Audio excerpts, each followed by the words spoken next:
Hi, boys and girls. We've got a very special book for today. I've got a question for you first. Do you all know what a miracle is? Well, a miracle is something great that happens that helps someone or something or any object that you're talking about that finally gets to be able to be used.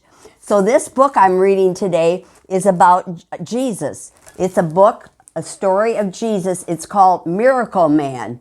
And it's written by John Hendricks. And John Hendricks did the story itself. He took things from the Bible and he wrote this story, and he also did the illustrations in this book, and they are beautiful. He didn't use every miracle that he did in the book because there wasn't enough room, but he did several that you'll be interested in seeing. So here we go. Ages ago, in a dry and dusty land, the people were in need. The land was a sick place in need of healing. The land was a blind place in need of sight. The land was a thirsty place in need of water, the kind of living water that would last forever. On a day that didn't seem unusual at all, there came an unusual man. This is him right here. He looked like any other man, but he was not like any that had ever lived before. This man was God's son. When he spoke, the words made things happen. The words came alive, A-L-I-V-E. Do you see him in amongst the butterflies and the birds in those 2 pages? He does clever things with the words. The man found a group of hungry fishermen, frustrated with their empty nests, and that's them over here. And he yelled to them, "Cast your nets on the other side of the boat."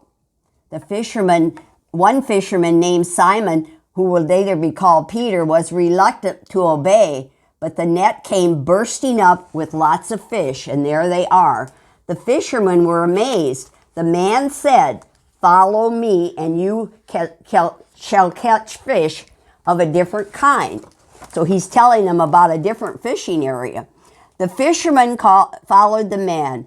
They traveled to a town. As they walked, a leper came along beside them. The fishermen kept their distance, afraid of the leper's disease, but not the man. Instead, he touched the leper on the face and tenderly put his arm around the sick man's shoulders. The leper knelt and said, "I know you can cleanse me if you are willing." And the man was still for a moment, and then he said, "I am." And he said to the man, "Be clean." The leper, who now would be called by some other name, forever lost his leprosy. He got well by being touched by the man, the miracle man. The astounded fishermen knew this man was not like them. This man was a miracle man. The friends of the boy who was paralyzed hoped to get him to the miracle man, but crowds gathered to see him, and the crowd was just too large. So the friends made a plan, and what they're doing in this picture is taking the tile off the roof of the house where the miracle man was standing in front, and he was speaking. They lowered the boy down on a mat down in front of the crowd, and when the man saw their faith, he said to the boy, "Friend, I am God's son, sent to heal and forgive. You are whole again." That meant he is now okay. He's now not sick anymore. And of course he was able to get up. "You are whole again," he said. Not everyone liked miracles or the miracle man. There were some in the crowd with fancy clothes who taunted him. To taunt means to make fun of or say bad things to him. And they said to the miracle man, "You claim to be God's very son. Are you a magician or are you just a liar?" What a terrible thing to say. The miracle man stood quietly and then said to the boy, "Friend, I say, please Rise and walk. I'm sorry. The men were powerful, and now they were angry. They hated how much the people loved the miracle man. They knew he was trouble. Now here it is out on the sea, and the waves are very high, and here comes big waves over this little ship. One evening, the man told Peter to find a boat. He said there was work to be done on the other side of the sea. As the little boat set out, the waves began to grow. Soon a great squall was breaking high over the ship, and the fishermen were very good sailors, but the storm terrified them. The wind and rain raged all around, but the miracle man was sleeping. And Peter called out to him, "Don't you care if we die?" Right here he said that. And of course the miracle man is going to save them. The men, and he said, "Be still." He said that to the storm that was coming. And the storm stopped. The storm ended in an instant.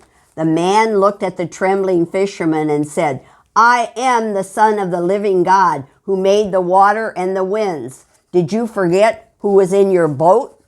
He kind of likes to get back at him. The man traveled from one dusty town to another. The fishermen, who he called the 12 disciples, always followed behind. He covered his eyes of the blind with his hands, and then they could see. The sick touched his robe, and they were made well. The endless crowds made the man tired. One night he told the disciples, "I need to be alone for a time." Well, the disciples sat around their small fire together and worried. And one of them said, "Will he come back?" He said, "He is God's son." And another doubtful disciple said, These powerful men are very angry that he said he is a son of God, but he should not say that anymore." This is a disciple that isn't really on to him. The disciples sat around their small fire and they worried. In the evening, the disciples woke up to a delicious smell. The miracle man had returned and was cooking them fish. Handing them breakfast, he said, "It is time to return. There are many waiting who need to be fed." Be fed, F-E-D.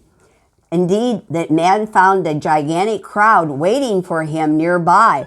And somebody said this was 5,000 people waiting to be near him.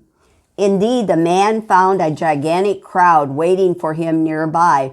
He stayed and spoke to them all day until it was very late. Finally, one of the disciples said, "We can never feed all these people. You should send them away so they can find something to eat." Well, do you think he's going to do that? Let's see what he does. The man saw a little girl with a small basket of bread and fish. "Child," said the man, "would you give me your basket if I could feed everyone here?" And Peter laughed and said, to the miracle man, "How are 5 loaves and 2 fish going to feed so many?" The child handed over her basket to the miracle man. The man gave thanks and broke the loaves and the fish, giving each disciple to pass out among the crowd. He kept breaking and breaking and breaking the pieces of bread and fish. And Peter says, "How is this possible?" The miracle man said, "I am the bread of life. With me there is abundance forever." In other words, he's going to say nobody's going to starve, right? Okay. The man was again tired and needed rest, so he sent the disciples on ahead of him to cross the sea once more, this time alone. As the hours drifted by and the wind blew cold, the disciples felt abandoned and scared. Then they saw a distant figure coming toward them. He was striding across the waves. He's walking on top of the water. And they say, "A ghost on the water." "Take courage, it is I," said the miracle man. "Do you think I would leave you?" He's kind of close with the disciples. Peter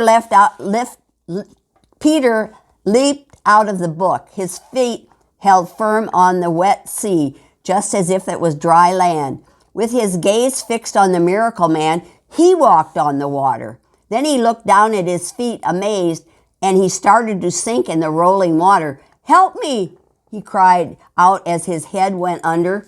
Quickly, taking his hand, the man pulled Peter to the surface and said, "Peter, have faith in my feet, not your own." And he's telling him, "Your feet are not like mine." After their journey, the man called the disciples together for a meal. He blessed the bread and the wine and said, "It is time for me to leave you. I will be broken like this bread and poured out like this drink. One of you will betray me, and the flock will be scattered." The disciples were astonished and cried out in denial. As the shouting grew, the doubting disciple called Judas fled from the table. This is Judas. And you'll notice he goes out the door, down the steps, and he's running away. The disciples were astonished and cried out in denial. And the shouting grew. The doubtful disciple called Judas fled from the table. After dinner, as the disciples and the miracle man rested in an inky, dark garden, everything changed. For a bag of silver coins, Judas had turned into a betrayer. He led the rich taunters and their soldiers to arrest the man. And here they're coming with their light and their weapons and knives to take him. The powerful people with the fancy clothes were tired of listening to everyone talk about the miracle man. They feared the crowds would no longer listen to them. The taunters had decided it was time for the miracles to end. And soon some disciples ran away and some disciples fought. But the man raised his hand and said to them, "No, this is your honor. This is your hour when darkness begins." The soldiers led the miracle man away in the shadows, and there they're taking him away. Do you know where they're going to take him? Well, they take him to his cross. The miracle man was sent to die. The disciples who wanted him to be called a fisherman again were heartbroken. And here he is carrying his own cross to where he is going to be put to death. It seems the miracle man had come to the end. And this is the end of the story. Back here are the 3 crosses that he was in the middle one. And on each side of him were people that had done something against the law. But God's Son, Jesus, the miracle man, had in store one glorious miracle. Now here he is. What do you think the glorious miracle would be? Have you got any ideas? Think about it. I think you'll come up with it because we celebrate and that happens. And then at the back of the book is a lot of author's notes and things about the miracle man. And on the back cover it says, "Peter, have faith in my feet, not your own." Remember we saw that in the book? And I hope you enjoyed the story. It is a story that we got from the Bible. He said he didn't have enough time or space to do all the miracles that were done, so he picked a few and just did a few to catch the idea of how great Jesus is and Jesus was. Hope you like the story. This came from the library in Watseka. I'm sure you can get a copy of it or get this book when we take it back a day or 2 from now. I hope you had a good time. I hope you learned a lot from the story, and I'll see you later. Thank you.